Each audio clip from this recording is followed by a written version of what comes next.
من امروز میخواهم که نوع جدیدی از دزدی را که بعض جاها جریان داره براتون به معرفی بگیرم.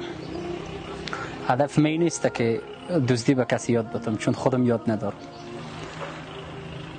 بعضی مردم از بعضی کسا قرض میگیرن.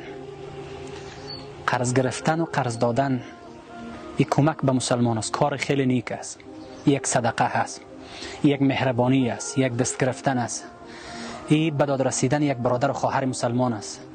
ولی بعضی کسا میفهمین قرض از چی خاطر میگیرن؟ قرض میگیره ازت، برات خیلی چاپلوسی هم میکنه، خیلی از نماز و از روزه و از زکات هم برات گپ میزنه، خیلی از تقوا و دیانت و صداقت هم برات حرف میزنه، اما در دلش میفهمین چی است؟ پول امروز ازت میگیرم، دیگه پول هرگز به دستت نخواهد رسید.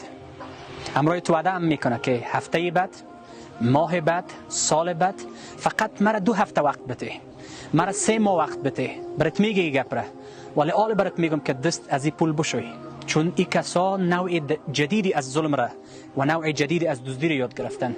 صریح و واضح نوعی از دزدی هست. از این کرده کسر تشویق نمی کنم، کاش برون در خانه های مردم خود بیاندازن، ولی کار را نکنیم. هدف من نیست که بریم خانه های مردم خود بیاندازیم. یعنی نوعی از دزدی است. کسی که توانایی پرداخت قرض کسی را داشته باشه و پولش پرداخت نمیکنه، این در دستورات اسلام این ظالم گفته شده. من مفهومی گپ را براتون یادآوری کردم. پس از این ظلم خودداری بکنیم، مردم را از قرض دادن و قرض گرفتن خسته نسازیم. بگذارید که مهربانی در میان مردم عام باشه و مردم دست یکدیگر با اطمینان خاطر و اعتماد کامل بگیرن. السلام علیکم و رحمت الله و برکاته.